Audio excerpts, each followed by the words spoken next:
Happy birthday. All right. You look fine on your birthday. 1823 is where we are. 1823. And Brother Stephen asked a question about the Babylonian Talmud.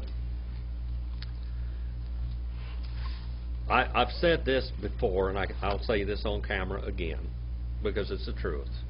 Most of Jewish history, according from their point of view, is mythology. It's what they say happened. If you study real history, it is not what happened. Now, I want to clarify that in one place. Israel was a nation in Palestine. David was king, Solomon was king, all of this happened. The Arab people will say it never happened. I'm not saying that that didn't happen. That did happen. That is true, and it's biblical, and we have a biblical history of it. But what happened from the time they were carried off in the Babylonian captivity to this period of time today, much of their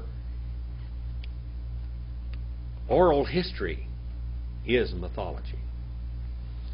You ask the Jews today, many of them will say that they never lost their language. They did. Brother Roger brought an article from what tonight, brother? The Wall Street Journal. The Wall Street Journal. And it had has a Hebrew writing, but the problem,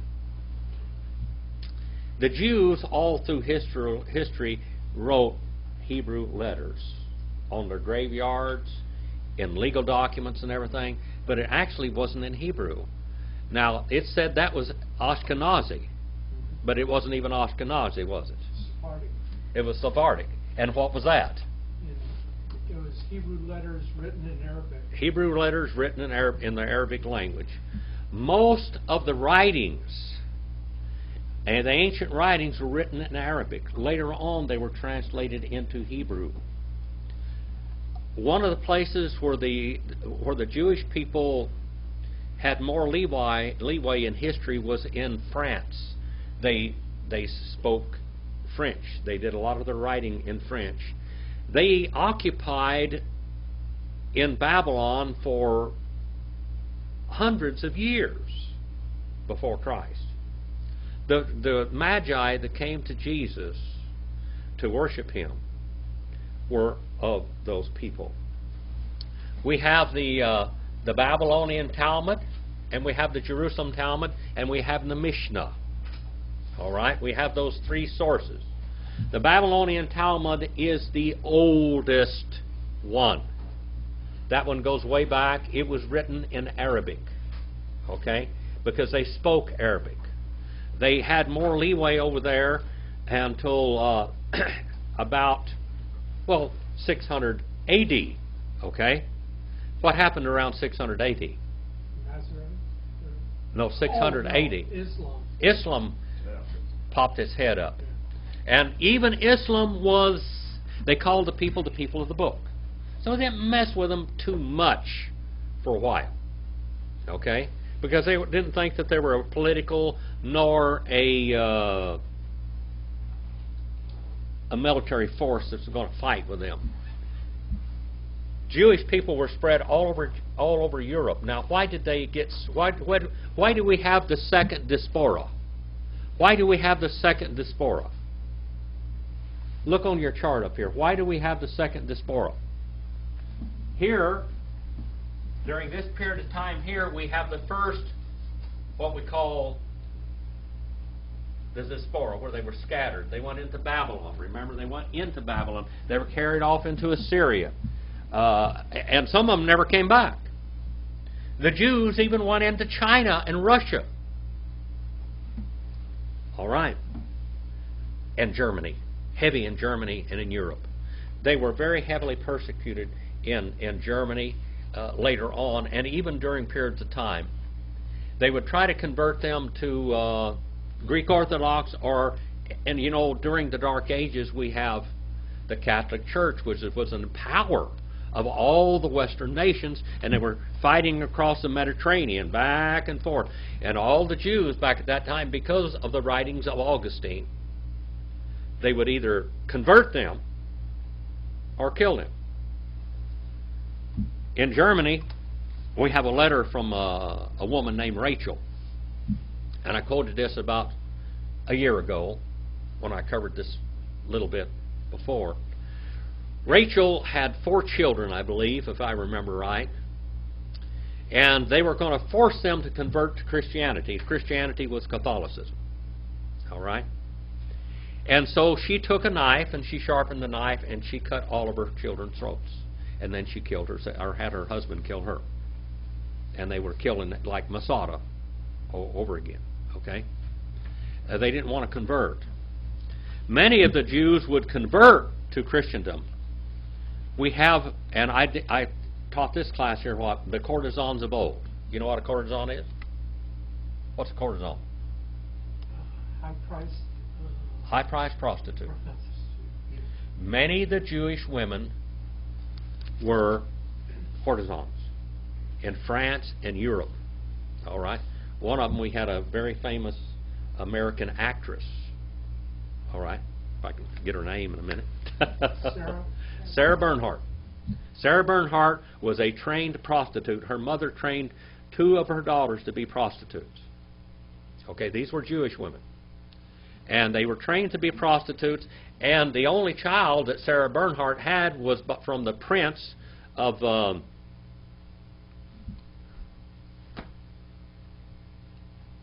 over there by Germany. I can't remember now. Anyway, his name was Prince Henry. All right? And she had a child by him. He was going to marry her, but his family wouldn't let that happen. The Jewish courtesans would court political figures.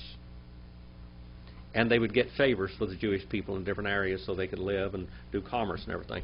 The Jewish were big into banking and everything. The Jewish, wherever they can, that's one of the blessings that God gave on Abraham, was that these people would have money. Basically, they pretty much bought the Holy Land back, so to speak. But wherever they've been hated because they're ruthless in their financial dealings. There's a book called The Culture of the Jews that tells you it's thick, like 1,200 pages, I think, 1,500 pages, something like that. It tells you the whole Jewish history. It tells you about the Jewish courtesans and all. Of course, we have the very famous Sarah Bernhardt. And they would buy their way through history. The talk shops that we have today were banks. They would not allow the Jews to open banks, so they opened up hawk shops, which basically dealt with diamonds. They're the biggest diamond dealers in the world, the Jewish people are. I have been in one of their diamond factories in Tel Aviv, Israel. I don't know whether you went to that one over there when you were at that. Just tremendous diamonds. Tremendously fine diamonds come out of Tel Aviv. Anyway, they opened up these banking systems. They had control of the money in Germany. There had problems in Germany, and here I'm giving you a Jewish history, but a little bit where you come from. The Jewish people are socialist in their, that's what the Old Testament teaches. It's a type of socialist behavior. And the early churches were socialist in behavior. Okay? Well, in Germany, when Adolf Hitler came out, we had the... now, socialism and communism are 2 different sisters. They're really not alike. Okay? But the Communist Party was getting very powerful in Europe, and the greatest part of it was in Russia. When Hitler formed his army to fight the Russian communists, he was kicking the Jews out.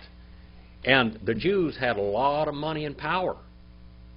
And so he was taking over their businesses and everything in their Jewish quarters. And they were going and fleeing into Russia because Russia was communist and they got along fine with Russians. And they did that until just the last 20, 30 years. Then Russia started cleansing themselves of the Jews. They didn't want them either. Monetary is mainly the banking and the power and politics, the Rothschilds. You know, that's England. English, but it's not English, it's Jewish. All right, that's one of the biggest, powerful family in the world. Hitler took volunteers, his SS troopers, from every European nation, even England, France, Poland, Netherlands. The largest group came from where? Well, the Netherlands also, but where did the largest group of SS troopers come from? They were Dutch. They were Dutch. All right? And then, you know, we have them in America, and we were talking here a while back, and the families of one of the people here came with this group. What I said is real factual history. I'm not just sitting up here talking, okay? This is real. This is real history, okay? As they went, a lot of the Jews fled into Holland and that area, and that's where you have Corrie ten Boom and all that kind of stuff. The Jewish people started trying to seek a homeland in around 1800. They started getting the idea. They started trying to gather their language together again and doing it. And basically, you know what they had to do? They had to go to the Christian people, grammarians, had better Hebrew manuscripts than anybody. We have the Jerusalem Talmud, and we have the Jerusalem, basically, there were scholars there from about 5, 6, 7, 800 AD this way. And their main area was right there at Tiberias, at Galilee. The Babylonian Talmud goes all the way back before Christ. And the Mishnah goes all the way back before Christ. The Talmud and the Mishnah is a commentary on the Hebrew Bible. But really it was the Arabic Bible. And they all sit down and they argue over the Scriptures. That's what they do. They argue over the Scriptures. And these are called the traditions. And remember when Paul denounced the traditions? He was denouncing the Mishnah and the Talmud. When Jesus denounced the traditions, he was denouncing the Babylonian Talmud and the Mishnah. The Jerusalem Talmud wasn't written yet. You understand? All right. Now, according to history, now there's a lot of Jews in Spain, France, Germany, and all that. According to history, not only Jewish history, but real history, not make-believe, not what we wished happened, okay? Not propaganda. According to real history, when the temple was destroyed in AD 70, now we have the whole Bible there from the Qumran caves. This goes back to at least, or possibly 1000 plus BC, okay? But according to history, they took the book, all the complete Bible, the whole Old Testament. They took it into Spain with the book of Jasher. Jasher is a history book, Israel's history book. Okay, so they took the book of Jasher and they took the whole Old Testament and they deposited it in Spain. And from there, they made copies of it later on, and they carried a lot of this back to Jerusalem. Now, according to the Jerusalem Talmud and the Jerusalem, what is that translation called, Brother Roger? The Hebrew Scriptures that we study, most Bibles are from. Huh? The one there at Tiberias. Standing up. What? Something Hebraica? Well, Hebraica. No. Yeah. No, Now that's that Biblia Hebraica. Yeah. That's a combination of all that. That's the German text of the Hebrew Scriptures. Anyway, they were supposed to get a copy of the Jewish Scriptures that left the temple, except we go by hundreds of years. This goes over hundreds of years now. And then they come back and they say they've got it there, and I don't even have a Hebrew text tonight. Well, I do one. These off-the-cuff things are a little bit hard for me anymore. I used to be able to remember all this stuff. Let's see if it's in here.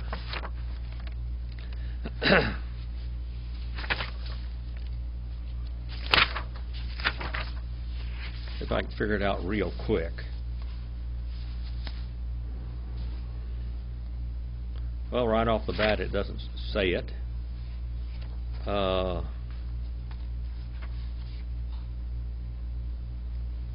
anyway, this is the one that came from Tiberius. The one that's so common among all the scriptures, and it doesn't say it. I thought I had it written down. I do. It's in all the front of all of my other Bibles. Jim? Yes. I didn't want to get you away from your studies, but so those are commentaries then? They're commentaries. Right. That's their traditions. The traditions. That's what Paul called their traditions, and that's what Jesus called the traditions. Okay? So, and the scriptures that we have today, now, since they found the Dead Sea Scrolls, I don't know why they haven't released that to make a Bible that goes back. Foundationally, we know it goes back 1000 BC to compare it to the later text. All right? And I feel like a Billy Jilly up here because I can't say the name of that Hebrew Bible. Anyway. Thank you very much. Yeah. What was the other question you had? Well, you answered it. Okay. How about Brother Abe? You got a question? Yes. I'm curious. Who has the authority to can control that's? Well, it's in Israel's hands. It's in Israel's hands. Yes. Now there are pieces and bits of it all over the world. It wasn't found until what was it, 1940s, 47, I think, or something like that. They were found. Now they were actually found before that. The oldest thing that they actually found was the Book of Enoch. The Book of Enoch was the most copied book there, which is another history book. We know that Enoch the prophet was a prophet, but also it's a history book of Israel. That's what the Book of Enoch is, and you can find that on either discovertheword.com or discovertheword.drjim.com. Right on the front, you can download and read every bit of that. It's there. It tells about it's the history from Adam, okay, up to Enoch, and before the flood. Everything before the flood is in the Book of Enoch. All right. Have any other questions? Thank you very much. You're welcome. I don't know whether I answered them. You did. Sharon, do you have a question? No. Mike? No. Pamela? All right. Let's go to 18 and verse 23. The Hebrew Bible. Now, as we look at different things in the Hebrew Bible, we also compare it to the Septuagint. The Septuagint that we have goes back to what period of time? The Septuagint that we have. What in history, where does it go back? Alexander? Alexander the Great's time. Okay, it goes back to Alexander the Great. About 330 to 380 BC. Now, they had Hebrew Bibles back then, and they did translate it. I'm sure they had a Hebrew Bible in Jerusalem when Jesus was there. Okay? Where they got all the text and everything, we do not know. In Ezra's time and all this, they had Hebrew Bibles. When they were carried off in the Babylonian captivity, when they don't know they were speaking Arabic, all their commentaries and all the Talmud was written in Arabic, and then they translated it back into Hebrew, and now it's in English. All right? Do they have much Arabic left? The Arabic and Hebrew are very sister languages. They're very close. Yeah, but I mean, do they have much scriptures left written in The Arabic? old scriptures are written in Arabic. The old Talmud is written in Arabic. It's written in Arabic, and I think there's some. You had that one there written in Arabic, but it's with Hebrew letters. It's written in Arabic. It's in the Arabic language, but it's written with Hebrew language letters, and that is a bill of sale or something, isn't it? Mm-hmm. That's what they did. If you go back, when I was over there in the Middle East and everything, we would go to graveyards and monuments and pillars, and you would see the different Hebrew writing there. The Jews always used the Hebrew letters, but they were using them in some other language. All right? Let's go to 1823 now. M, F, Hadabar, Haze, Ta'aseh, Wet Si Wika, Elohim, Wiyakalita,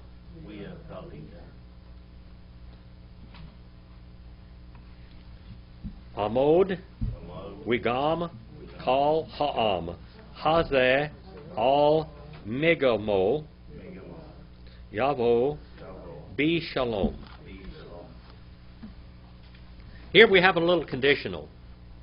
M, page 49 to 51 in Brown, Driver, and Briggs. By the way, I brought all of those here tonight. If, then we have the sign of direct object, if the thing, ha, the bar, the order. All right. Page 180 to 210, 180 in Brown, Driver, and Briggs, 210, and Kohler and Baumgartner, the thing, the edict, the statement, the this. You shall keep on doing, and he shall have commanded you, Elohim, and you shall have been able to stand, and also all the people, the this, upon their place. He shall keep on coming in peace. All right. Sharon, do you have that in the Amplified Bible? Could you get up here and read from about 15 to 21 so we can get our context here for everyone? That's handy, isn't it? Very appreciate it. Okay, 15 says, Moses said to his father-in-law, because the people come to me to inquire of God. When they have a dispute, they come to me, and I judge between a man and his neighbor, and I make them know the statutes of God and his laws. And Moses' father-in-law said to him, the thing that you are doing is not good. You will surely wear out both yourself and this people with you, for doing this is too heavy for you. You are not able to perform it all by yourself. Listen to me, and I will counsel you, and God will be with you. You shall represent the people before God and bring their cases and causes to him, teaching them the decrees and laws and showing them the way they must walk and the work they must do. Moreover, you shall choose able men from all the people, God-fearing men of truth, who hate unjust gain, and place them over thousands, hundreds, fifties, and tens to be their rulers. And let them judge the people at all times, every great matter that they shall bring to you, but every small matter they shall judge. So it will be easier for you, and they will bear the burden with you. If you will do this, and God so commands you, you will be able to endure the strain and all this people, and also will go to their tents in peace. All right. Thank you very much. Birthday girl. This is Jethro's advice. Jethro has how many names? 4 names. Name them. Jeter, Jethro, Ruel. All right. What does Jeter and Jethro mean? Exalted one. What does Ru mean? Friend. What does Ruel mean? Friend of God. All right. Now, we know that he was a priest of Midian. Was he also a son of Abraham? Was he a son of Abraham? Yes.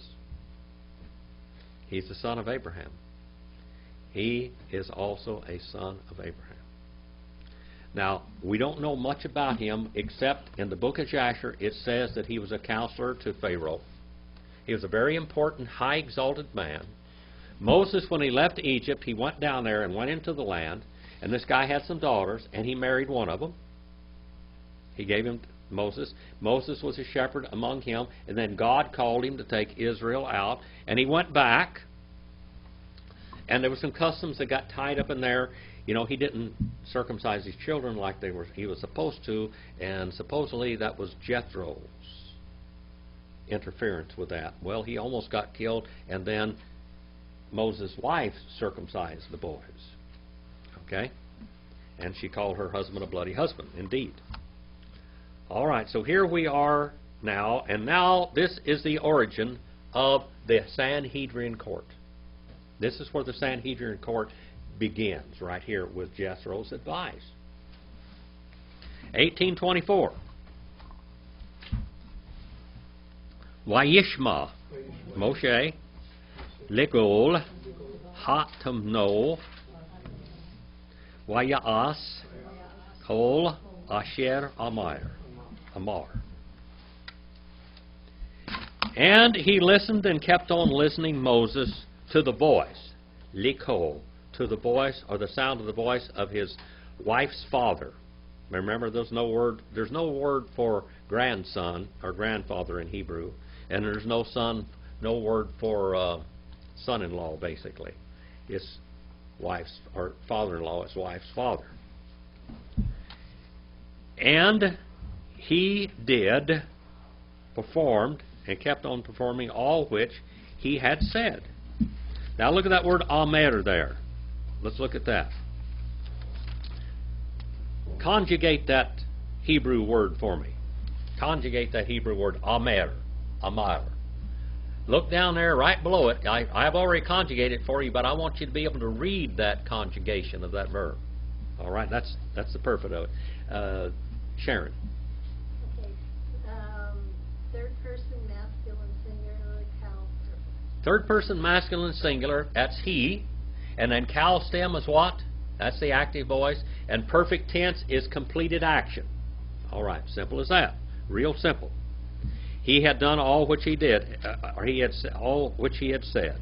Okay. Now look, go back up to the Wayas. And he did and kept on doing. And let's conjugate that verb. What is that one, Stephen? You looking down there? Brother Roger? Huh? Okay, Brother Roger? Third person masculine singular cal while consecutive and perfect. Okay, what's while consecutive perfect? What's the idea of while consecutive and perfect? He did, and he kept on doing it. He did it, and he kept on doing it. All right? It's historic, but it was a continuous action for a while. Now let's go back up to the Wayishma. And he listened. This word Simeon, the name Simeon comes from this word here. And he listened and kept on listening. Conjugate that one, Pamela. Can you conjugate that? Third masculine singular. Third person masculine singular. Cal. While consecutive and perfect. All right. So you're learning how to read what those little symbols mean. See, that's very important. Now we'll go to 1825. 1825. Vayivchar Moshe Anshi Hayil Mikol Yisrael Vayitten Otam Yeshim Al Ha'am Sari Alafim Sari Me'oth Sari Hanashim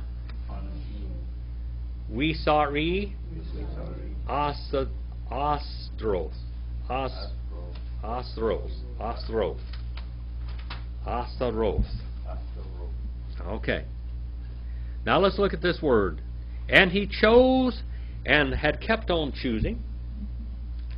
Third person masculine singular. Say that with me. Third person masculine singular, cal, while, consecutive, and perfect. I want you to get this across to you. All right? The Hebrew equivalent, what would not the Hebrew, but the Greek equivalent to this? And he chose. What would that be? What would it be, the Greek word? Lego, which means to pick out. All right? Lego. This is where we get the word election from, is Lego. Okay? And he chose and picked out Moses, Anshi, men of strength, Hayel, strength. And from all of Israel, that means the family of Israel, or the sons of Israel. And he sat and kept on setting. Third person, masculine, singular, cal, wow, consecutive, imperfect. Again. I want you to, this to be second nature to you, okay? Brother Abe, you staying up with this? Abe, Brother Abe, got her. All right. Them, Otam. Heads, Reshim. What is the root of this word Reshim? What's the root of it? Brother Roger? Rosh, which means head. All right. The Hebrew letter means head. Right there, head. Heads. Over. That's preposition there, page 755. Do you see that? Ha is a what? Definite article. Ha-am. And what does the word am here mean? What does this word for am mean? Related people, my family. Okay, related people. And then we have the word sari. What name comes from this word sari? Sarah. What other name? Israel. Man who wrestled with God. Sarah was a wrestler. She was a contender. She was a contentious. That's what the name means. Okay? And by the way, she lived up to her name. All right. Thousands. Alaphim. Sorry, princes. And what does the word prince mean or chieftain mean? What does it mean? Literally. One who has wrestled for the position. One who has fought for the position. All right? That's the way it is over there with the princes. When what we call this tribal system over there in the Middle East and the Arabia and whatever. Hundreds. Mioth. Sari. Princes. 50s. Hanashim. 50s. And princes. Tens. Asroth.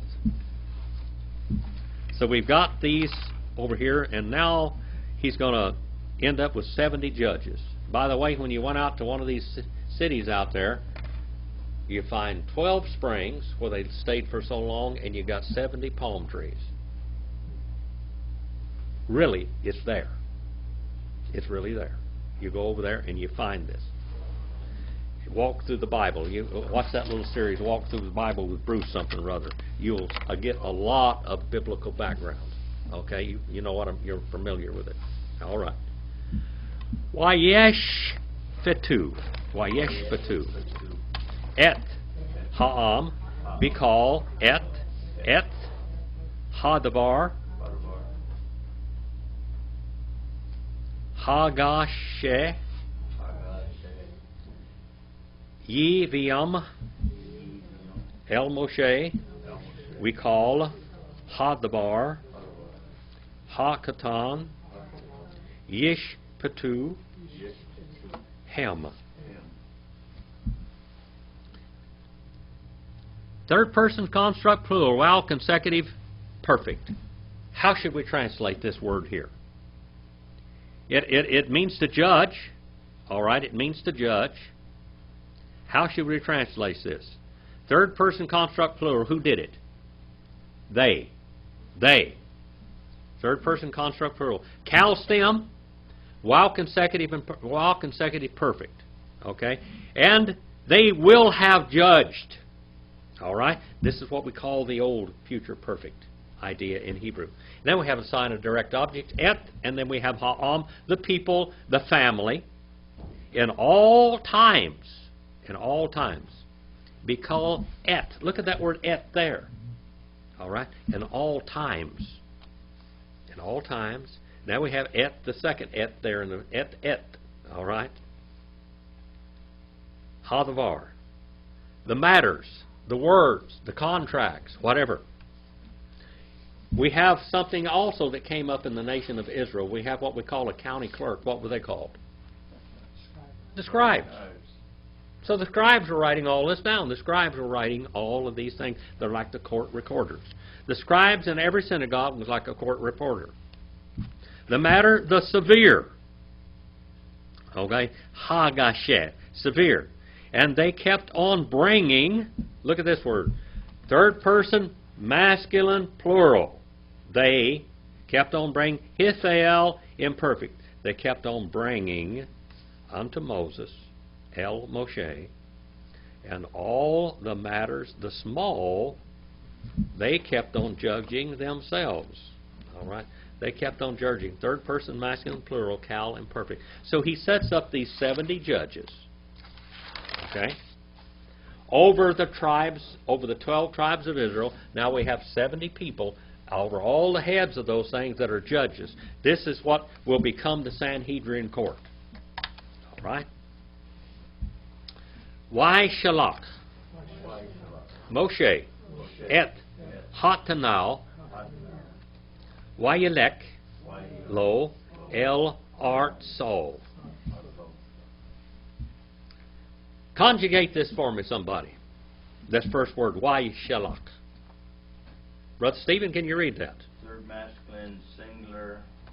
Can't read with the next. PL. PL. PL is one of the 7 verb roots of Hebrew. PL stem means what, Brother Roger? With force. What does it mean, Brother Abe? PL stem? With great force and violence. Powerfully. All right? And he sent them away with a powerful motion. Third person singular, PL, wow, consecutive imperfect. He had done this for a period of time, but it's completed action. It was completed finally. It's historic. Moshe, what does Moses mean? To draw out. To draw out. How many names did he have? A lot of names, a lot more than that. All right. Then we have the sign and direct object, and then we have Hotanal, which means wife's father. Wayelek, and he went away and kept on going unto land of him. All right, unto the land of him. Unto the land of him. Now we have a little prepositional phrase here, don't we? Unto the land of him. Or into the land of him. What would that be? Midian. Huh? You got to know the top. Unto the Midian. Yeah, it's Midian. Yeah. So he's going back to the land of Midian. All right, unto the land of Midian. The word Artsal, that means the land of, the land belonging to. That's in the genitive case. And the preposition there that we have, that little lamet there, page 550 with a suffix, with it also, that puts it in the, basically, either the dative or locative case. If he went unto, to means dative case, but locative inside of it. Okay? So you have to know the 8 cases also, don't you? The 8 cases which come from the Greek language. So to understand Hebrew, you got to know Greek. To understand Greek, you got to know Hebrew. Both of them. Can't do one without the other. And know you, right? Huh? And know you, right? Yeah. Exodus 19 and verse 1. We're in the 19th chapter now. Exodus 19. What does word Exodus, where'd that word come from? The Greek Septuagint. What is the Hebrew word for this book? Wehele Shemot. Wehele Shemot. All right. 19 and 1. Bak Chodesh. Ha Shelishi. Leseth. B'nai. Yisrael. Me'eretz. Mitzrayim. Bayom. Hazeh. U. Midbar. Sinai. In moon is what it literally means. In moon. Bak Kodesh. In the moon. That means month. All right. In the moon, the 3. All right. The 3. Ha Sheloshishi. In the month, the 3. To go out. Letzeth. To go out. That's cal infinitive construct. See that? Say cal infinitive construct. And then we got B'nai, which means sons. And what does son and Benot and B'nai, what do both of them mean? According to a pattern. Of Israel. All right? Israel, man who wrestles with God. From the land, meh is a preposition.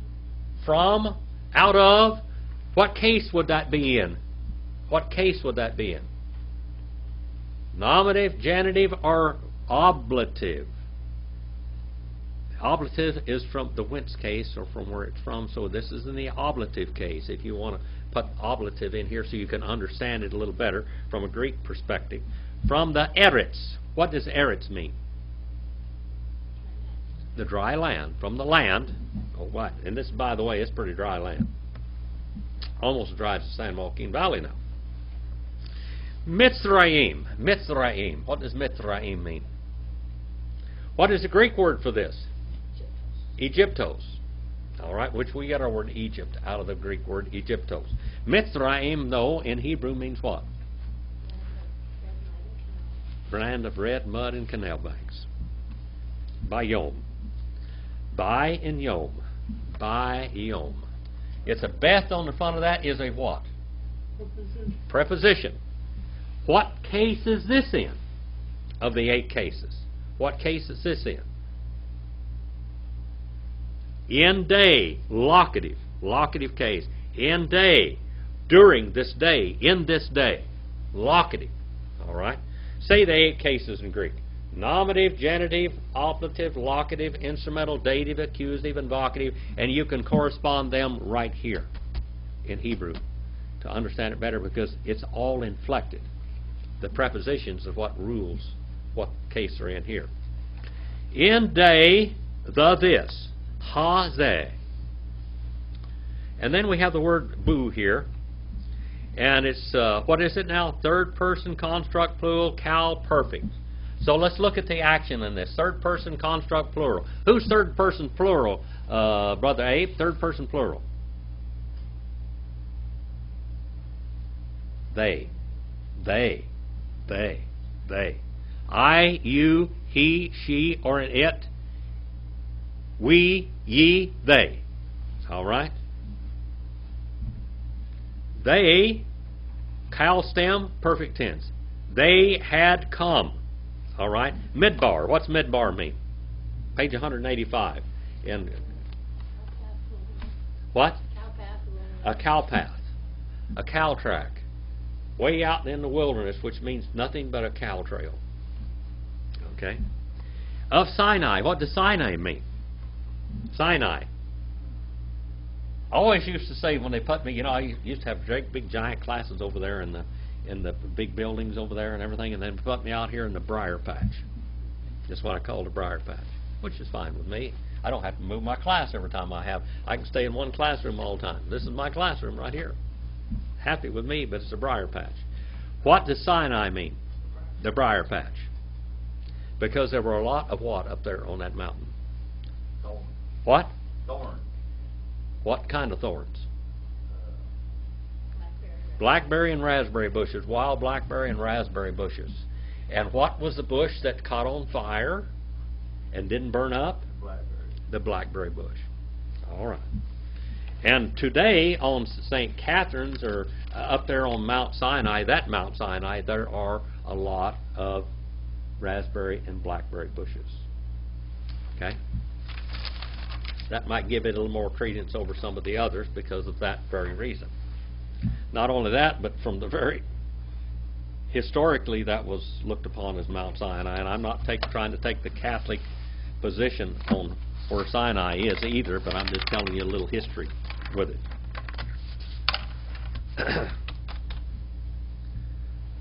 Exodus 19:2.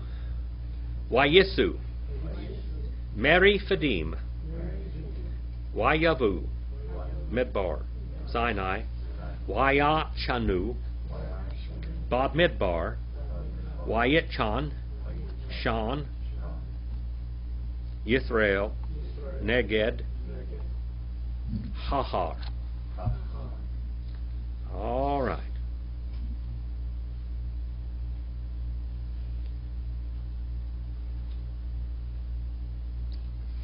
And they pulled up tent stakes. That's what it literally says. And they kept on pulling up tent pegs, that is. And they pulled out and pulled up tent pegs. Wherever they went, what did they live in? Tents. Big, sprawling tents. I've been over there in the Middle East, and where I saw in the Middle East, I saw a lot of the nomadic people still living in these black tents. Black tents. The black tents is made out of black goat hair. That's what they're made out of, the cloth. And they pulled up and kept on pulling up and pulling out from Rephidim. Look at that word, Rephidim. That's an old word. That's an old word referring to giants. Giants, the Rephidim, the giants. Let's go back and look at some of these in our Bibles. Okay? This Rephidim. Let's go to 2 Samuel 5:18 and 22. 2 Samuel, that's in your Bible. 5:18. Now this is a very, very important place in the Bible. 2 Samuel 5:18. Now the Philistines. What does the word Philistine mean? What's the word Philistine mean? Come on, girls and boys, remember that? Sharon, you might like my little computer. Just crude. That's right. Crude, uncivilized, uncouth, greedy, materialistic.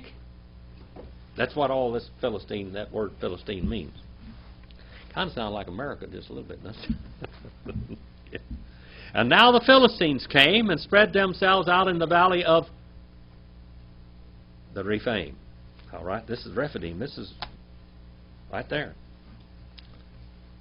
In the valley of Rephidim. Then David inquired of the Lord, saying, Shall I go up against the Philistines? Well, thou give them into my hand. And the Lord said to David, Go up, and I will certainly give the Philistines in your hand. And David came to Baal Perazim, and defeated them there. And he said, The Lord has broken through my enemies before me like the breakthrough of the waters. Therefore, the name of the place was called Baal Perazim. All right? The master of the breakthrough. That's what it literally said. Baal. Baal. See that word Baal? That means Lord or Master.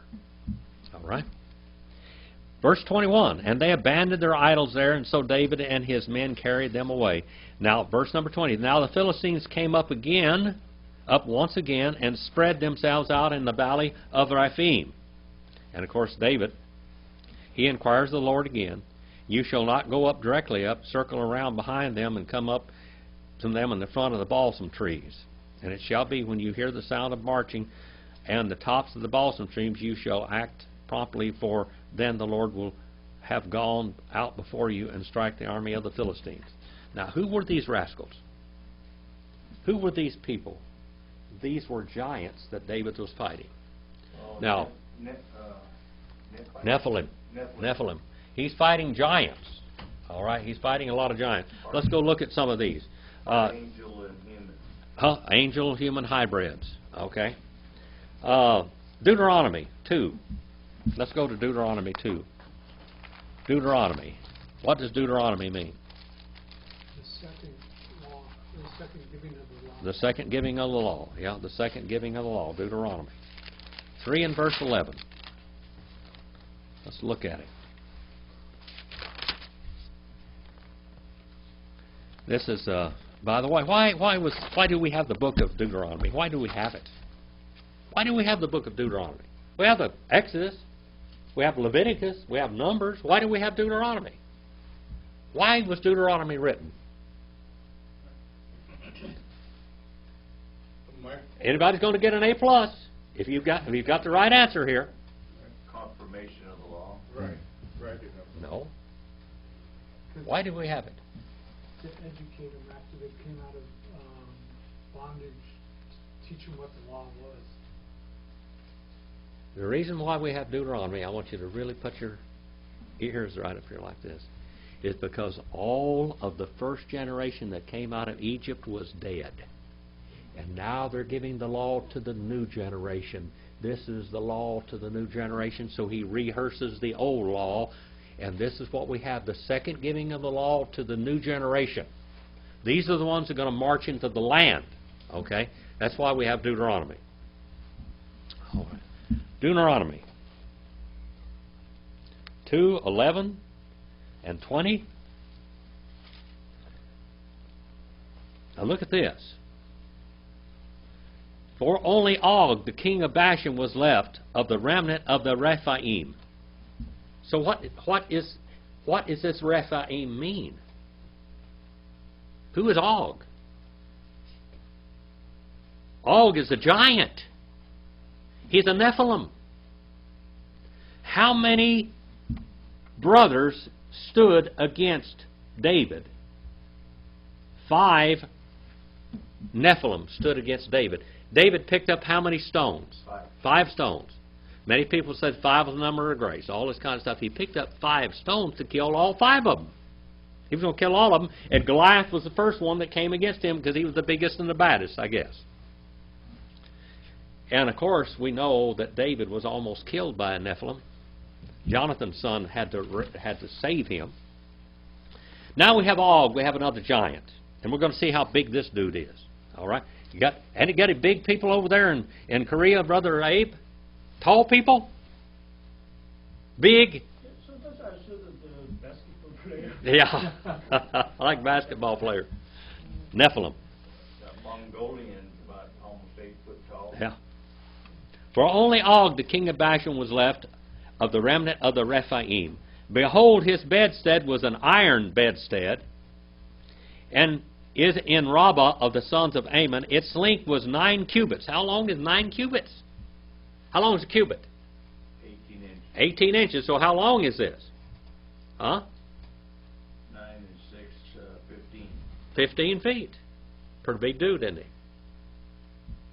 Since the bedstead is usually 6 inches to a foot taller than a person, how tall was he, maybe? Huh? About 12, 13 feet tall? At least. How much do you think this man weighed? Now, let's talk about 12 to 13 foot man, okay? How much would a man 12 or 13 foot weigh? About 400 pounds. 375 is really trim. No, we're way off. Way off. I said if he's trim. Okay, now let's just think about this for a minute. How many of you ever seen any bodybuilders 6'8", 6'10"? You ever seen any of them? You know how much they weigh? 400 pounds. 6'8", 6'10".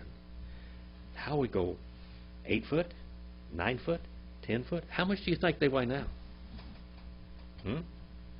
1,100 pounds maybe? 1,200, 1,500, maybe 2,000 pounds? How many of you ever seen a 10-foot long steer that weighed a ton? I've seen a few. All right. Yeah. Now let's get down to the nitty-gritty. How much do you think this dude weighed? 12, 13 feet tall. How big around do you think his chest was? Bigger than I can reach. Yeah. Bigger than that table. This is a big man. This is a powerful man. Dangerous man. Wow. What do you think that man, you think he could pick up a steer with one hand? Yeah. How big do you think his hands are? Maybe as wide as you are. His arms, maybe 8 foot long, 6 foot long arms. Okay. By the way, I'll tell you a little trick. Put your arms all the way out like this, if you can. Now, if you measure from fingertip to fingertip, you will probably get your height. Mine still measures 6'2" because I was 6'2". God's Okay? Now let's see how big this giant was. If he's 12 or 13 foot tall, how wide could his arms go? 12 or 13 feet. This guy's big. From here to the wall over there, he would be down on his hands and knees crawling through this room, and his back would be rubbing the top of the ceiling.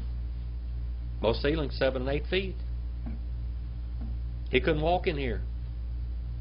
7-foot doors. Wouldn't be big enough. Half one twice that big. This is a big man, isn't he? This is a big man. All right. Let's go on. His bedstead was of iron, and bedstead it was in Rabbah, the sons of Ammon, and its length was 9 cubits, and its width 4 cubits in ordinary cube. 4 cubits wide. 4 times what? So how wide is this? How wide was he? 6 feet. 6 feet wide.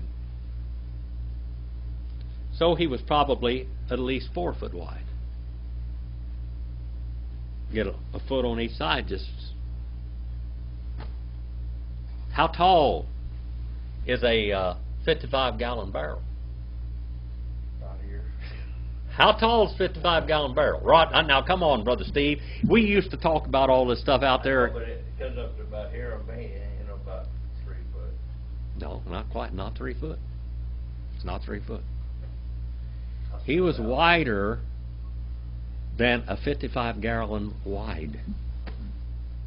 55-gallon, much wider than a 55-gallon stands. It stands about 34 inches, I think.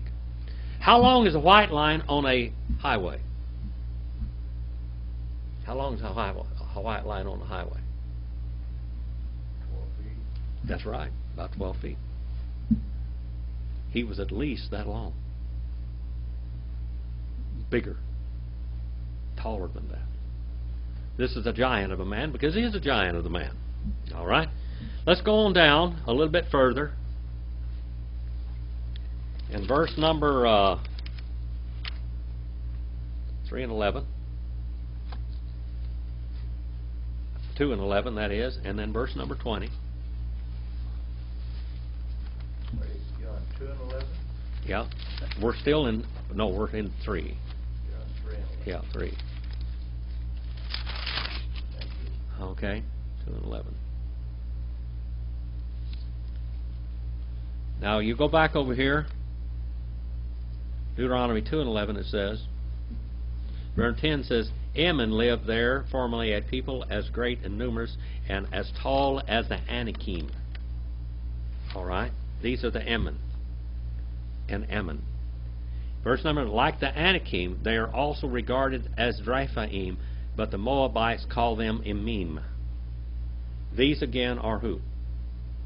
Nephilim. Nephilim. Alright? Nephilim. Joshua 12. Let's go to the book of Joshua. Right before the book of Judges. Joshua 12. Are you having fun with this? Having fun with it? Joshua 12. 12 and verse 4.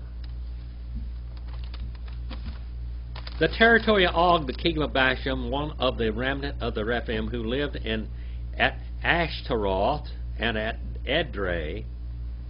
All right. We're talking about Og again, the territory of Og, his powerful territory. Okay, and then chapter 13. 13 and verse 12.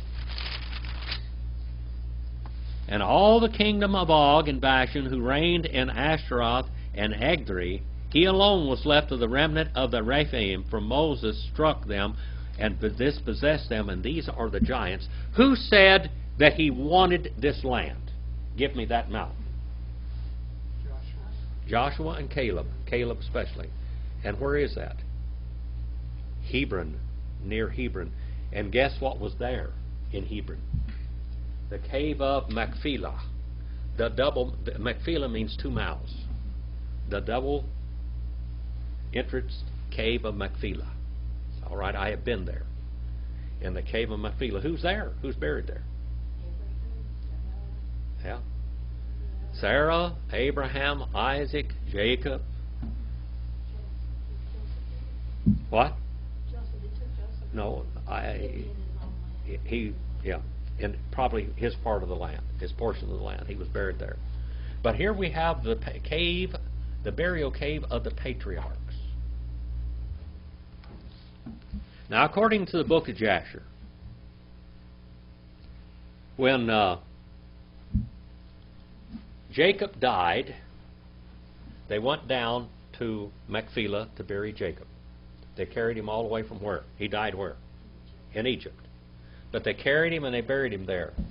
And according to the book of Jasher, who showed up there with Jacob's sons? They had a great battle there. Esau. Esau's descendants showed up there. And they did battle over all of this.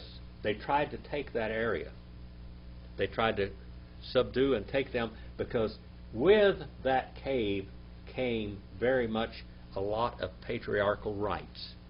So why do you think the old devil put these giants in that land to scare God's people off? But it didn't work, did it?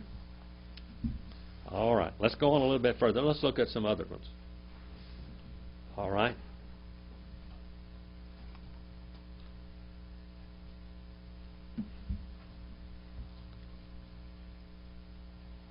Genesis 15 and verse 30. Genesis 15 and verse 30. That's way back yonder, isn't it? Genesis 15 and verse 30. You can go back to Genesis 6 chapter 2. Let's go Genesis 15 and verse 30 first.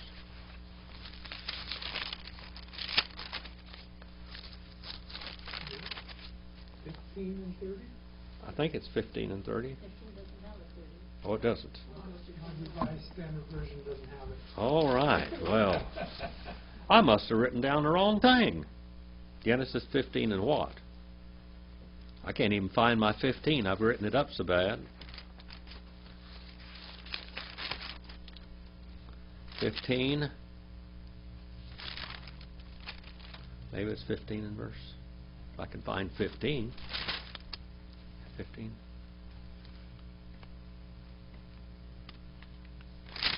Well, I goofed on that one.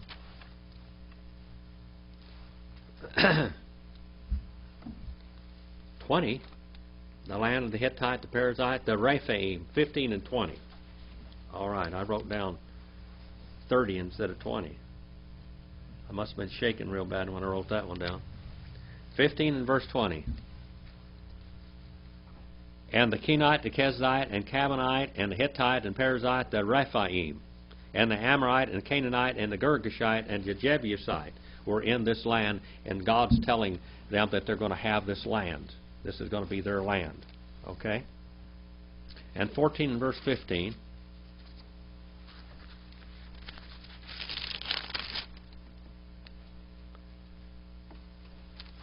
And now here we have Abraham,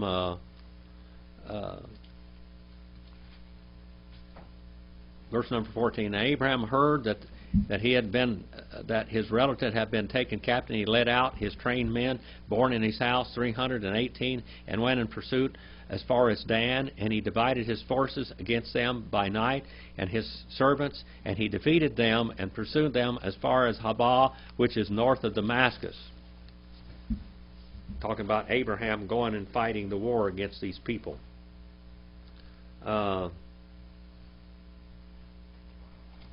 Joshua 17 and verse 15. Joshua 17 and verse 15.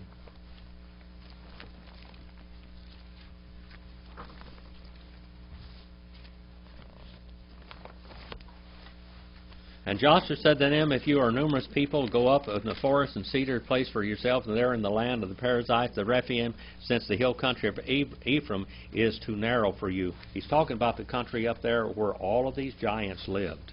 All right. Sons of Joseph said, the hill country is not far enough for us, and all the Canaanites who live in the valley land have chariots of iron.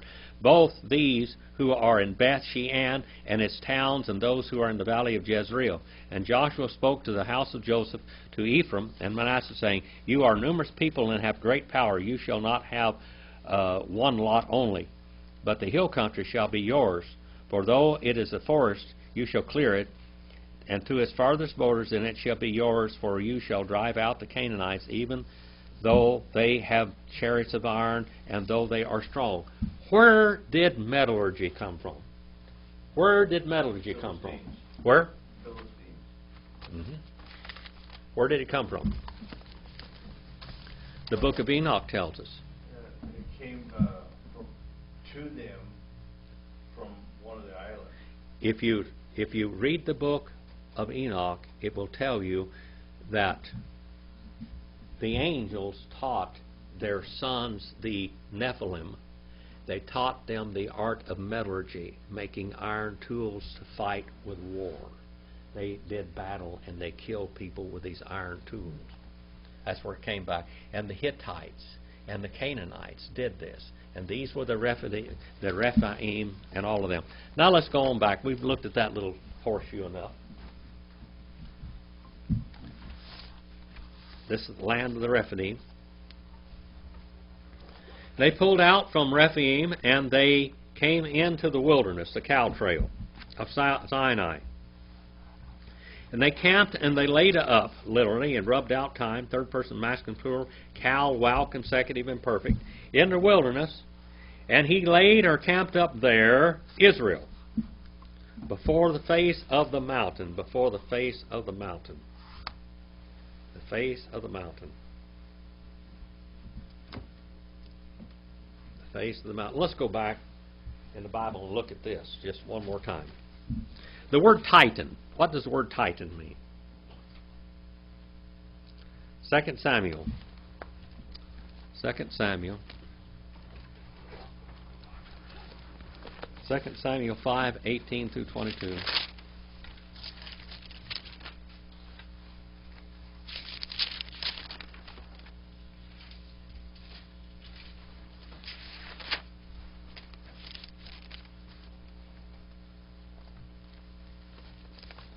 We're talking about these big people that lived in these places, the Titans.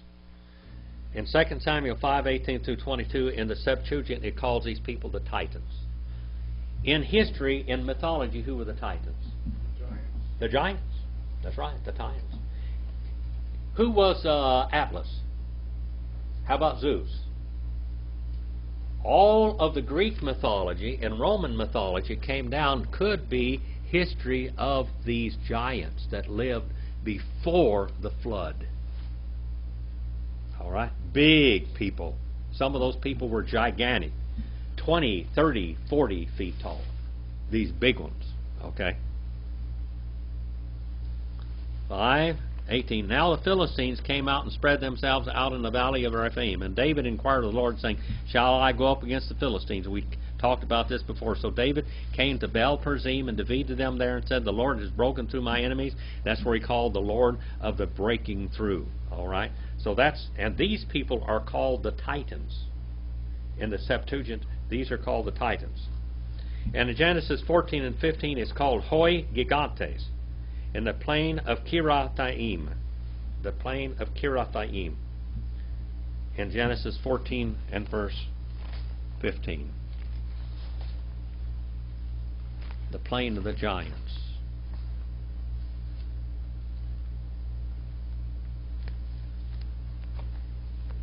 Haba.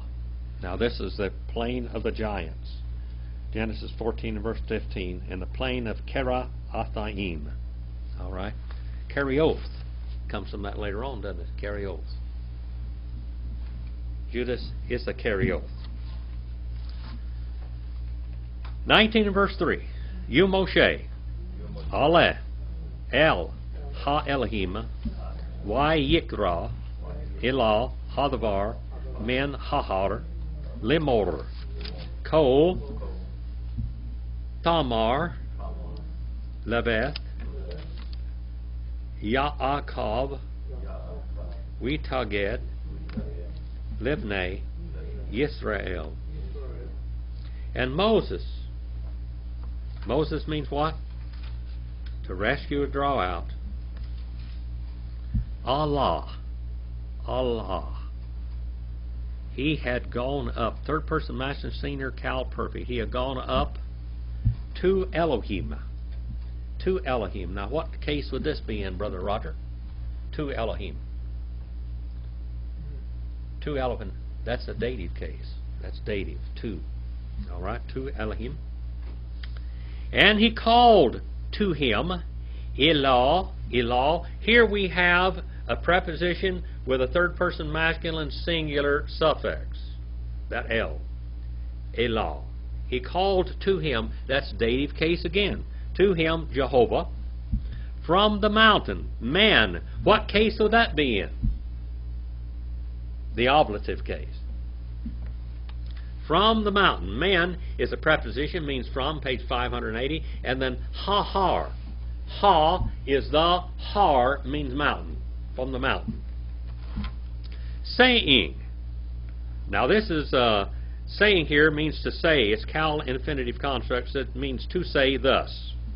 Thus, ko, it means in this manner.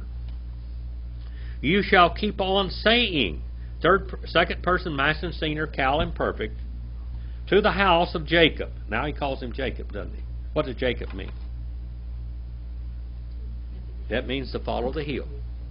I think why Jehovah said this was for one reason, that I chose the second son. I chose the lesser over the firstborn. There we have the law of the rejection of the firstborn. How many firstborn were rejected in the Bible? All over, wasn't it? Who was the first king of Israel? Saul. Was he supposed to be king? No. Who was supposed to be king? David. God was going to give him David as a king, and he wasn't ready yet, but they chose Saul. So God rejected the first king, yes. Melchizedek. Well, that was a Melchizedek, yeah. That would be the first king. Yeah, but Israel wasn't there yet. Okay. All right. He was there. Where was he? King of what?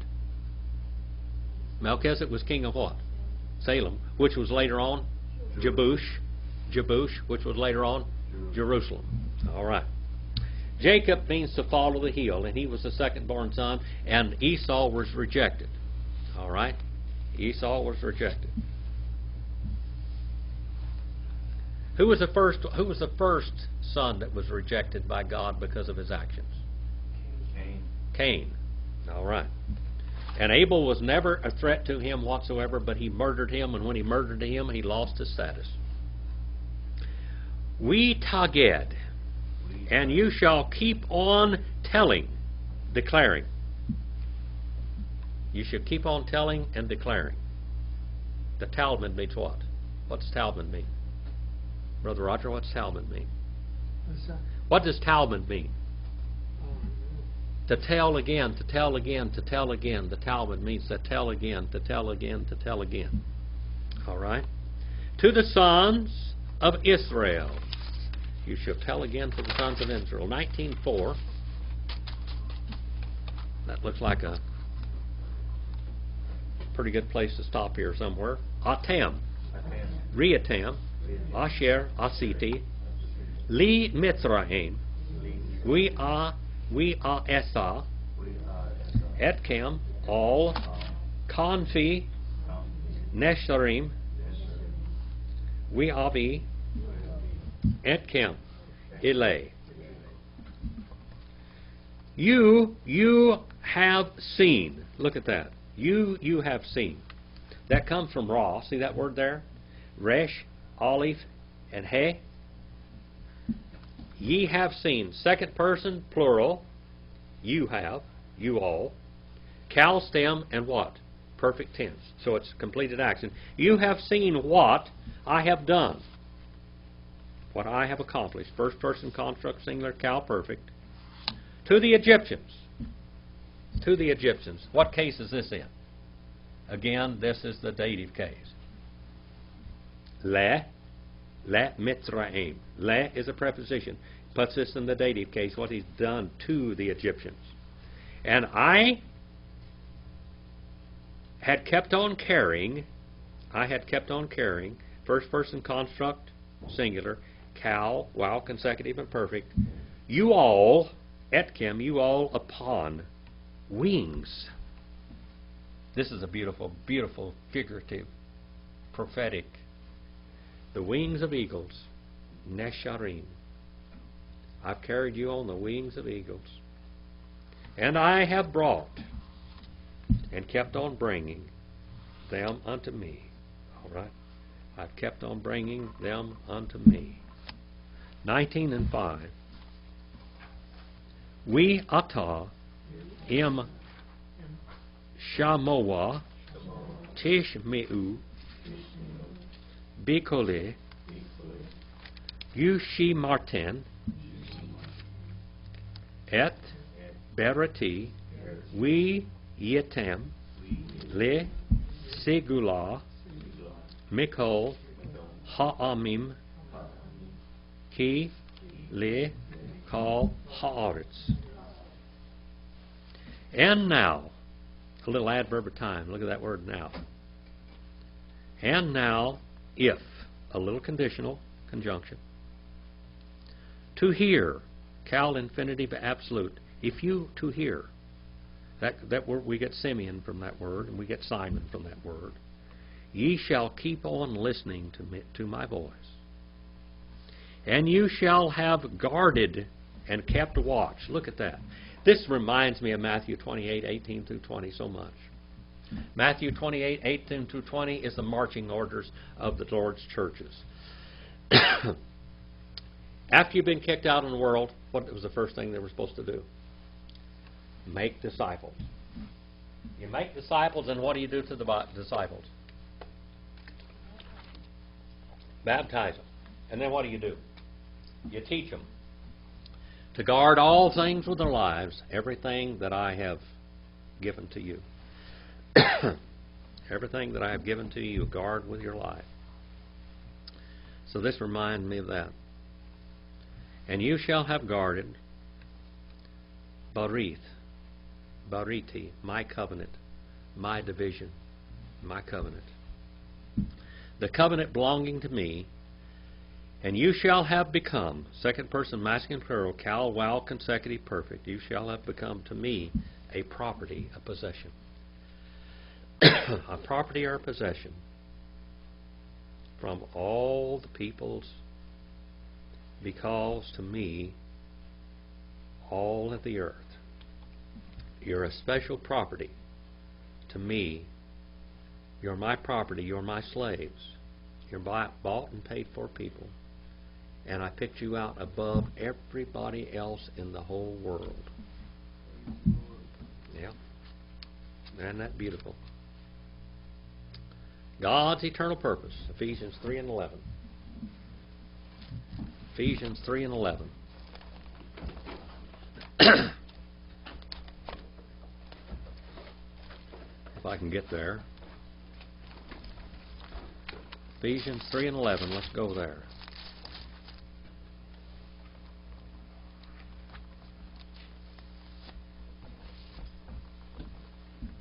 Paul the Apostle, writing to this is what we call a general epistle to all the churches. It was written out and sent out from Ephesus. It's called the Ephesian letter. Paul's talking about here, he said in verse number 7, of which I was made minister according to the gift of God's grace, which was given to me according to the working of His power. To me, the very least of all the saints, this grace was given to preach to the Gentiles the unsearchable, unfathomable riches of Christ, and to bring to light what is the administration of the mystery, the secrets, for the ages has been hidden in God, who created all things, in order that the manifold wisdom of God might be made known through the church to the rulers and authorities in heavenly places. Through the church. Now, this is in the church age now. Back here, this was the age of Israel. This was what we call the Mosaic age. Verse number 11. God has always had an eternal purpose, an unpreventable progress. This was in accordance with the eternal purpose which He carried out in Christ Jesus our Lord, in whom we have boldness and confidence and access through faith in Him. Israel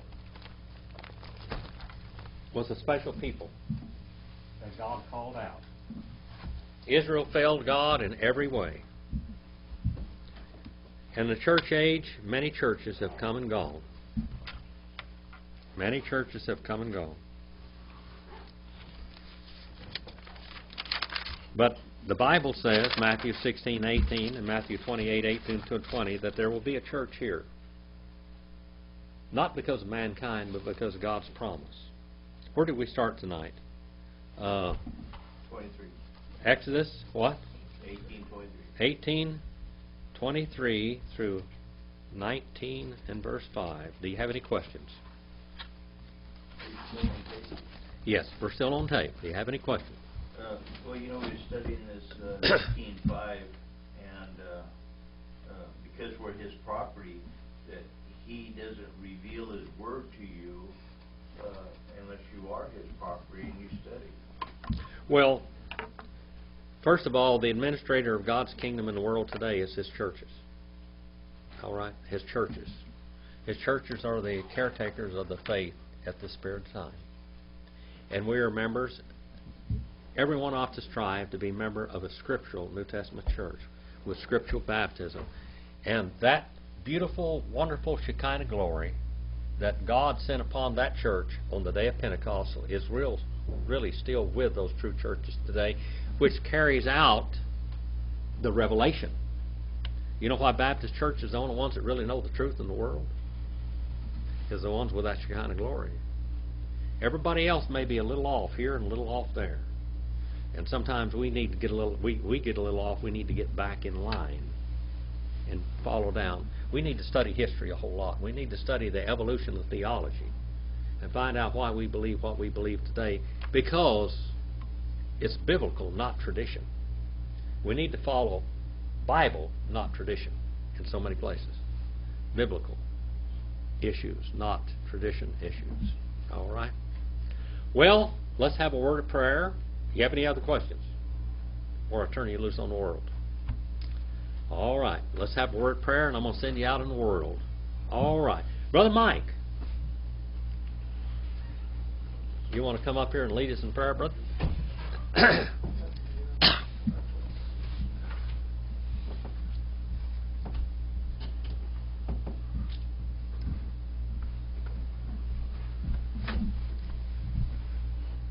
Father, we thank you for this privilege of coming tonight to learn and listen to what your words actually were.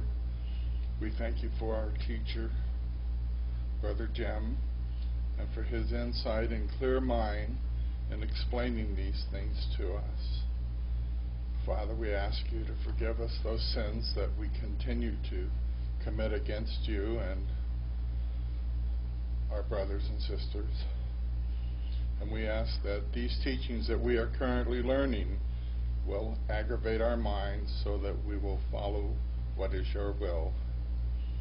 We thank you again for this time and this place so that we can learn about you and begin applying and continue to apply your teachings.